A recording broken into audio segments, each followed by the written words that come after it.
3 gunshots shattered the winter stillness. Mason Reed We crouched cannot behind a stay here. snow-covered boulder, the It's not frigid safe. Wyoming air burning his lungs as he reloaded his Winchester 73. Blood stained the pristine white landscape where 2 bounty hunters lay motionless. The third man clutched his wounded leg, cursing through gritted teeth. Mason emerged from cover, his weathered face as hard as the mountain granite. His boots crunched through the snow as he approached the wounded man, rifle aimed steadily. "Who sent you?" Mason's voice was low, dangerous. The bounty hunter spat blood. "Harrington, Harold Harrington." Mason's eyes narrowed. "Why?" "He's looking for a woman. Said you might be protecting her." A chill colder than the winter air ran down Mason's spine. "They found her, Reed. Harrington's boy abandoned her. She won't last the night in this storm." Mason fired one final shot. The echo reverberated through the valley as he mounted his horse, digging spurs into its flanks. The stallion charged through deepening snow, racing against time in the howling blizzard that threatened to bury Cedar Valley and its secrets forever. Inside a small timber cabin on the valley's eastern edge, Sarah Collins screamed as another contraction tore through her body. At 22, her face already showed lines of hardship, her knuckles white as she gripped the bed frame. The midwife, an elderly native woman with hands gentle despite their calluses, whispered encouragements as she worked. Near the door stood James Harrington, heir to the wealthiest family in Wyoming territory. His expensive wool coat remained buttoned to the neck, his posture rigid, eyes fixed on the window rather than his suffering wife. "Push, child," the midwife urged. Sarah's guttural cry pierced the cabin walls. The sound of new life followed, a baby's first angry protest against the cold world. "A girl," the midwife announced, wrapping the infant quickly. "Strong lungs." Sarah reached for her daughter, tears streaming down her face as the tiny bundle was placed on her chest. "She's perfect," she whispered, brushing her lips against the infant's forehead.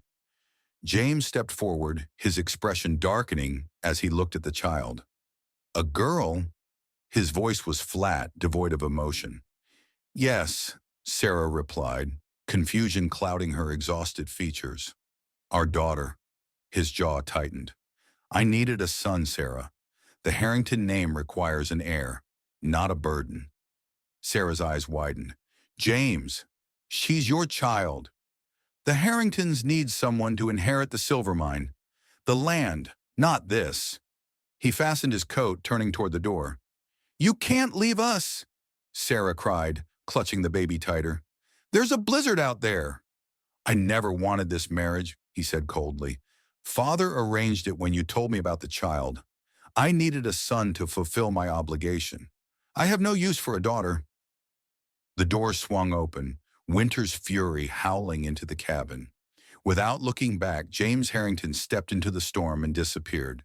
The midwife gathered her things hurriedly. "I cannot stay," she said, her eyes darting nervously to the open door. "The Harringtons own this valley. Those who cross them don't survive the winter." "Please," Sarah begged, "don't leave us alone." But the old woman was already gone, swallowed by the white void outside.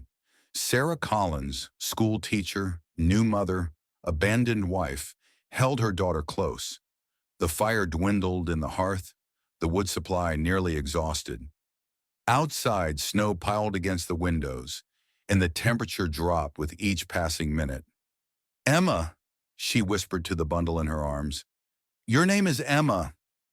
She sang a broken lullaby, her voice growing weaker as the cold crept deeper into her bones. Mason Reed hadn't always lived in solitude. Once he'd ridden with the Union Army's scouts during the Civil War, his talent for tracking and marksmanship making him both valuable and feared. The war had left him with scars, some visible on his sun-weathered skin, others buried in memories that woke him at night, sweating despite the cold.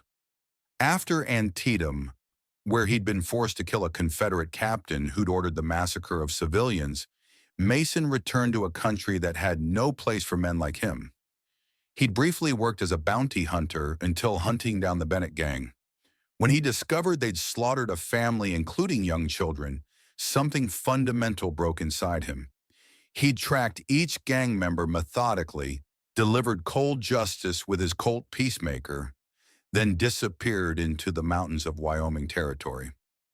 Now, 15 years later, Mason followed a barely visible plume of smoke rising above the trees.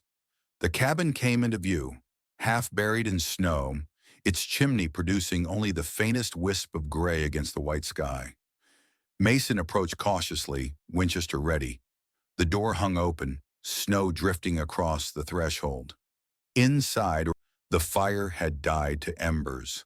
On the floor lay a young woman, her skin blue-tinged, arms wrapped protectively around a bundle of cloth that emitted the weakest of cries. Mason moved with practiced efficiency. He stoked the dying fire, adding kindling and the remaining logs. He removed his heavy bearskin coat and wrapped it around the woman and child. From his saddlebag, he retrieved a flask of whiskey, mixing a few drops with water. "Drink," he commanded, lifting the woman's head. She swallowed reflexively. The baby whimpered, her tiny face pinched with cold. Mason recognized Sarah Collins immediately. Years ago, he'd witnessed her, just a girl then, standing up to three boys who were tormenting a native child by the well. She'd taken a beating for her courage. He'd never forgotten that. Her eyes fluttered open, confusion giving way to fear as she saw the stranger looming over her. "Mason Reed," she whispered hoarsely. "The bounty hunter?" He nodded once, turning back to the fire. "Did the Harringtons send you?" she asked, clutching her baby tighter. "No." His voice was gravel. "They sent men after me." Sarah tried to sit up, wincing. "My husband left you to die," Mason finished. "I saw his horse tracks leading away." Tears welled in Sarah's eyes, but she blinked them back. "He wanted a son. Emma wasn't good enough." Mason looked at the infant, now sleeping under the warmth of his coat. Something long dormant stirred within him, a protective instinct he thought he'd buried alongside his humanity years ago. "The Harringtons don't forgive those who defy them," Sarah said quietly. "You should leave before they find you here." Mason checked his rifle, the metal catching firelight. "Let them come."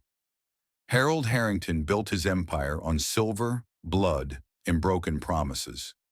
A former Confederate colonel, he'd come west after the war, bringing his military discipline and ruthless ambition. The silver mine outside Cedar Falls made him the territory's wealthiest man. The town marshal, Judge Pierce, and half the territorial officials were in his pocket. When James Harrington returned to the family mansion alone, Harold's rage shook the rafters. A daughter was unacceptable, but abandoning a Harrington bloodline, even female, was worse. It created complications, witnesses, potential claims to the fortune. Harold dispatched bounty hunters to find the woman and child and eliminate any interference. Inside Mason's cabin, Sarah regained strength. The baby nursed eagerly, color returning to both their faces. Mason skinned rabbits outside, his knife practiced and precise. He'd built up the woodpile, secured the windows, and established a perimeter of subtle warning systems. Threads with tin cans, disturbed snow patterns that would reveal approaching boots. Over the following days, Mason taught Sarah to load and fire not only the small Remington Derringer, but also his backup Colt Navy revolver.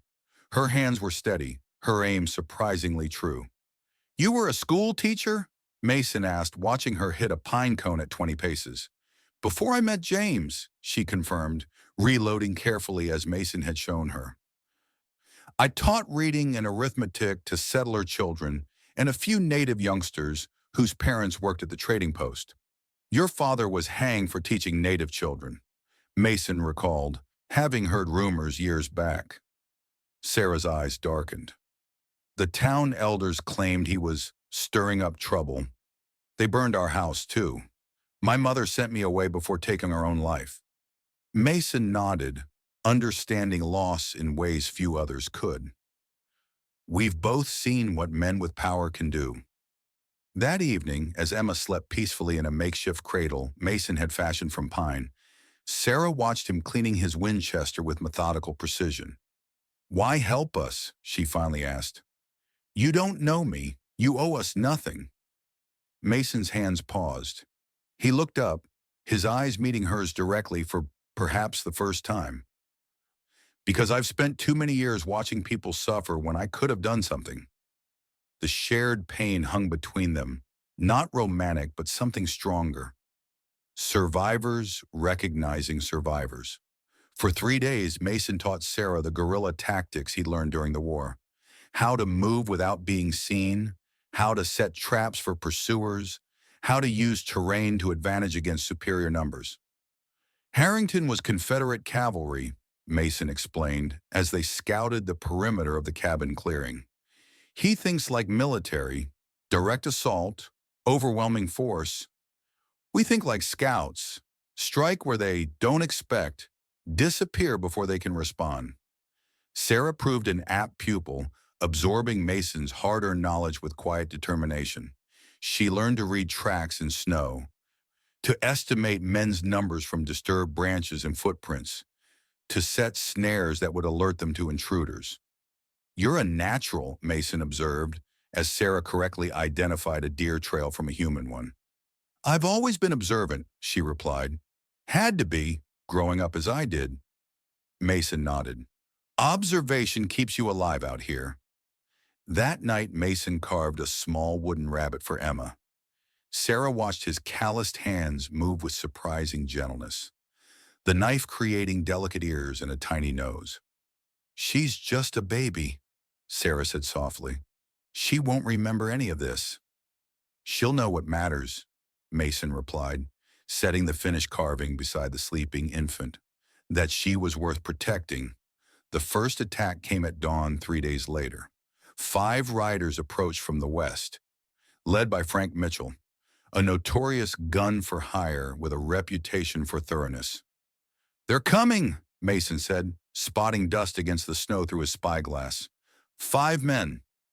Sarah checked her revolver, then placed Emma in a makeshift cradle Mason had built beneath the floorboards. Hidden, protected. "Remember what I taught you," Mason said, handing her extra ammunition. "Aim for the center. Don't hesitate." The riders approached the clearing. Mason had spent the previous night setting traps, covered pits with sharpened stakes, tripwires connected to shotgun triggers, disturbed snow-hiding caltrops that would cripple horses. "Mason Reed," Mitchell called out. "We know you're in there. We just want the woman and child. Harrington business doesn't concern you." Mason's response came as a single rifle shot from an upper window. Mitchell's hat flew off his head, a warning that could have been a killing blow. "That's my answer," Mason shouted back. The bounty hunters spread out, seeking cover. The first man triggered a tripwire, the hidden shotgun blast tearing through his chest. Another's horse stepped on caltrops, throwing its rider into a snowbank. Mason's Winchester barked methodically. One shot, one man down. Mitchell and his remaining man returned fire, bullets splintering the cabin's logs. Sarah crouched by a window, waited for a clear shot as Mason had taught her. When one bounty hunter broke cover to reach the porch, her revolver cracked twice. The man stumbled, clutching his thigh before collapsing. Only Mitchell remained, pinned behind a water trough. Mason circled through the trees, approaching from behind. The bounty hunter never heard the crunch of snow until Mason's rifle barrel pressed against his skull. "Who sent you?"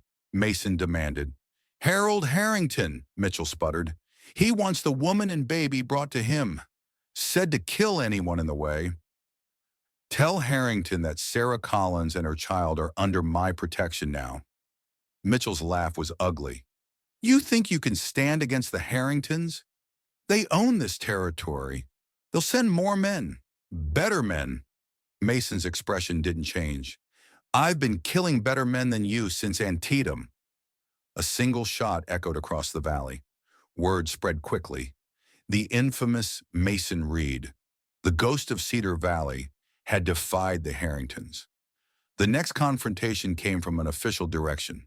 Marshal Wallace rode up with 4 deputies, tin stars gleaming on their chests, corruption gleaming in their eyes. Wallace had enforced Harrington's will for years, evicting homesteaders from land the Baron coveted, arresting those who opposed him.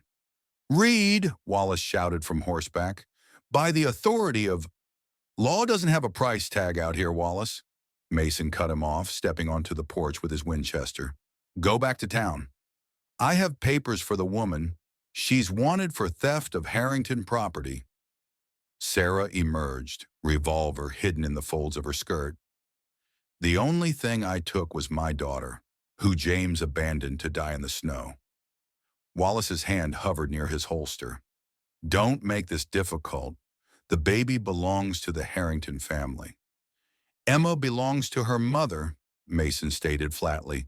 "Any man who tries to take her will feed the wolves."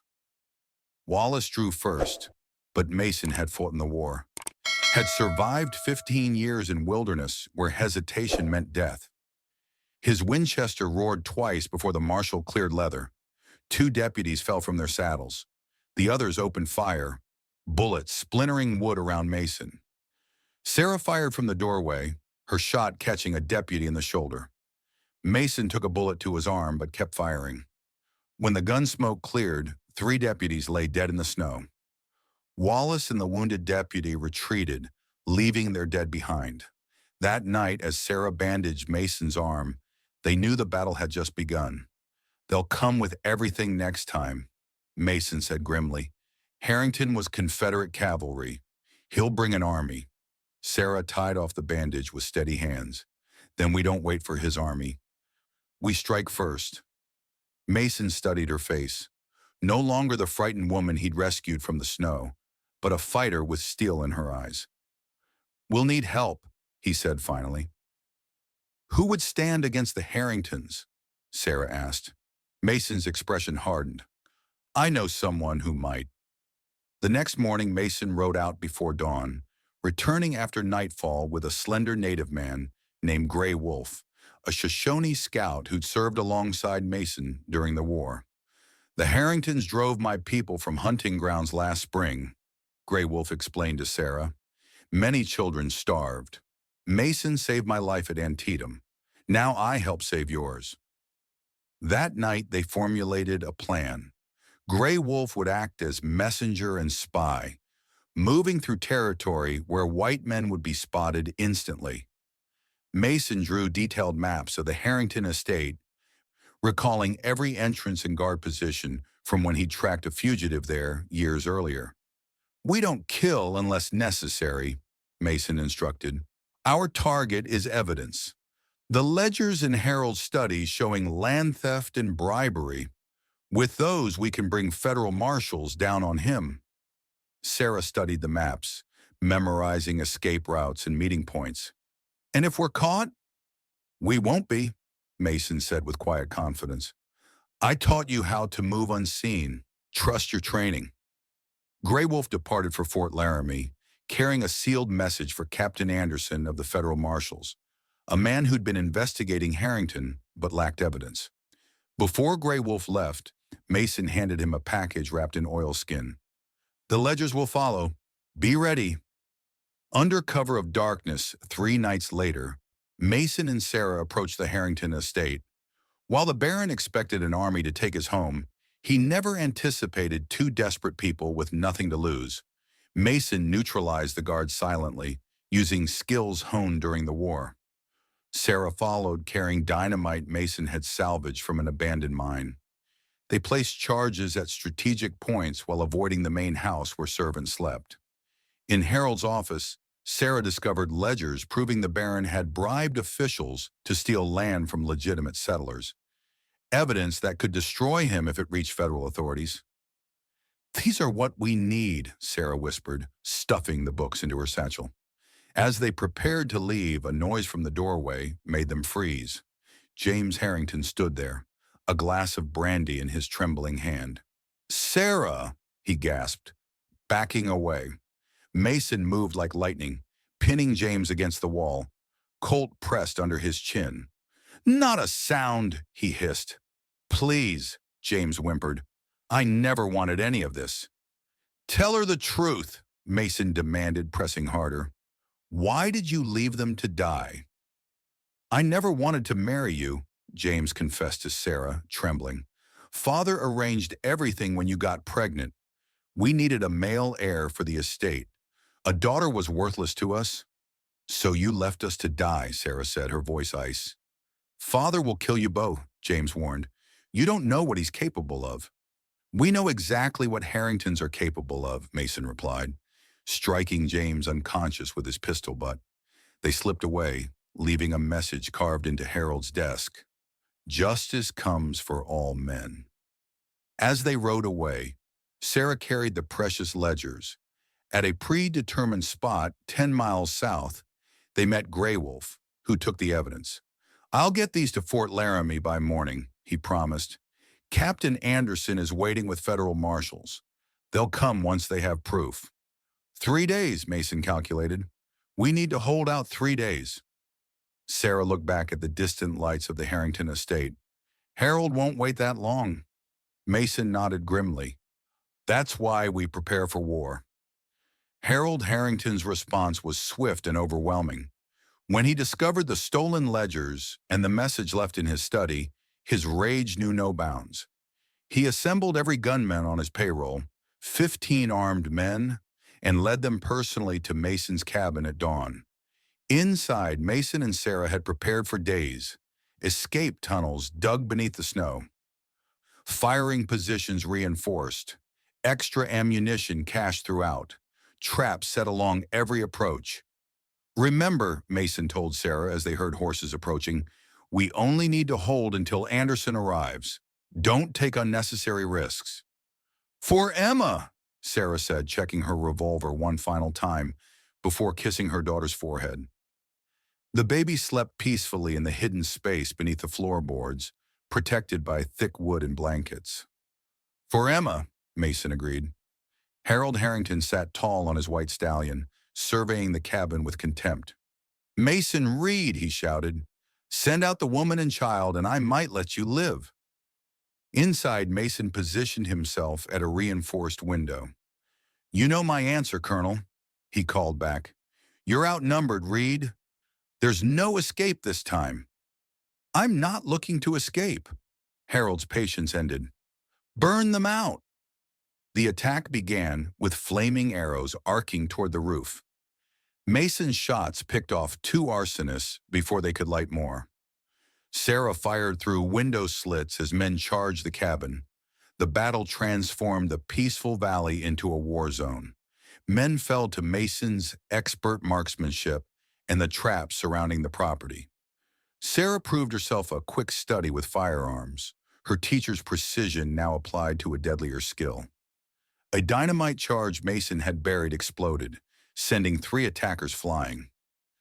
Harold cursed, ordering his remaining men to push forward. Mason took a bullet to his side but kept fighting. Sarah bandaged him quickly, then returned to her firing position. They fought with the desperation of people who knew exactly what surrender would mean. As the attackers dwindled, Harold Harrington dismounted, approaching with a shotgun. "Reed," he bellowed, "face me like a man." Mason stepped onto the porch, blood seeping through his shirt. Winchester aimed steadily. "You don't recognize me, do you, Colonel?" Mason called out. Harold squinted. "Should I know the man who's stealing what's mine?" "Antietam Creek. Your brother led the 14th Virginia. Ordered the massacre of a civilian settlement harboring escaped slaves." Harold's face darkened. "Captain William Harrington. You're the Union scout who killed him." "After he murdered 20 women and children," Mason confirmed. "Seems brutality runs in the family." Harold raised his shotgun. "You took my brother. I'll take everything from you." Both men fired simultaneously. Harold's shotgun blast tore through the porch railing. Mason's rifle round caught the Baron in the shoulder, spinning him to the ground. Before either could fire again, hoofbeats thundered across the snow. Riders appeared, not Harrington men, but federal marshals led by Captain Anderson, with Grey Wolf riding alongside. "Harold Harrington," Anderson announced, "you're under arrest for land fraud, bribery of federal officials, and attempted murder." Harold struggled to his feet, blood staining his expensive coat. "This is my territory. You have no jurisdiction." "These ledgers say otherwise," Anderson replied, holding up the documents Sarah and Mason had taken. "You've been stealing land from legitimate settlers and native tribes for years. The governor himself has ordered your arrest." As the marshals dragged Harold away, the Baron's final glare promised Mason that their battle wasn't over. "This isn't finished, Reed," he snarled. "No prison can hold me forever." "Maybe not," Mason acknowledged, "but your power is broken. This valley doesn't belong to you anymore." Spring came slowly to Cedar Valley. The snow retreated, revealing green life underneath. Birds returned, building nests in trees that had witnessed so much bloodshed. The Harrington estate was seized by federal authorities. Harold faced trial in Denver, sentenced to 15 years for fraud and corruption. James fled east, disowning his family name. As compensation for the Baron's crimes, Sarah received a portion of land at the valley's edge, enough to build a schoolhouse for the children of settlers and native families alike. Grey Wolf returned to his people with a federal guarantee of hunting rights in the northern section of the valley, small compensation for what they lost, but a beginning of justice. Mason built a new cabin near the school, larger than his old one, with windows facing all approaches. Old habits died hard. He continued to patrol the valley borders, his reputation now that of guardian rather than ghost. Emma grew strong, taking her first steps in the schoolhouse yard. She reached for Mason as often as for Sarah, her tiny hands grasping his calloused finger while she learned to walk. One autumn evening, as golden light filtered through pine branches, Mason taught 1-year-old Emma to pet his horse's nose. The child looked up at him with trusting eyes. "Pa," she said clearly, reaching for him. Mason froze, something breaking and healing simultaneously within his chest. He lifted her carefully, as though she were made of glass. Sarah approached, watching them from the porch. "You gave her something James never could," she said. "Safety, love, a future." "I didn't give her my name," Mason replied quietly. "I just returned what she deserved, freedom." Sarah held out a document, Emma's birth certificate with Emma Reed, written in careful script. They married beneath an ancient pine tree, no preacher, no witnesses except the mountains and sky. Not because papers made it real, but because they'd fought together, survived together, and built something worth protecting. The schoolhouse thrived. Children from across the valley, settler and native alike, learned reading and arithmetic under Sarah's guidance. Mason taught the older boys tracking and hunting, passing on skills that had once been used for war, now used for survival and community. Each evening, he stood guard on their porch, Winchester resting against the railing, watching the valley he now called home. Emma grew from infant to toddler, her laughter the sweetest sound Mason had ever known. Sarah's hand in his became as natural as breathing. The settlers began to call him the guardian of Cedar Valley. Children left small gifts on their porch, carved wooden animals, jars of preserves, bundles of herbs.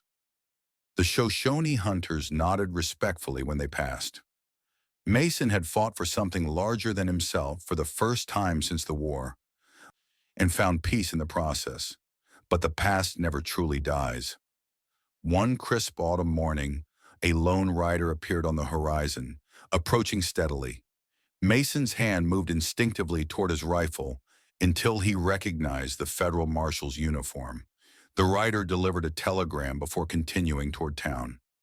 Mason read it, his expression darkening. "What is it?" Sarah asked, Emma balanced on her hip. Mason folded the paper, tucking it into his shirt pocket. Harold Harrington escaped during prison transfer. 3 guards dead. Sarah's face paled. He'll come here. Yes, Mason agreed, already checking his Winchester's action, the familiar metal clicking reassuringly under his touch. His old warhorse nickered from the corral, sensing the change in his master's demeanor. But this time, we're not alone. He gazed across the valley, at the schoolhouse, the new homesteads, the Shoshone hunting camp in the distance. This wasn't just his fight anymore. It was a community stand against tyranny. Whatever comes, Sarah said, taking his hand, we face it together. Mason nodded, eyes scanning the horizon where the sun set blood red against distant mountains. The battle for Cedar Valley was over, but the war for justice had only begun. This time, Mason Reed wouldn't fight alone. If this story stirred something in you, if you felt the winter's bite in the warmth of redemption, don't let it end here. Hit that like button and subscribe to Frontier Tales for more stories of men who found their humanity in the wilderness of the Old West. The past is never truly buried, and Mason Reed's greatest battle awaits in the next chapter.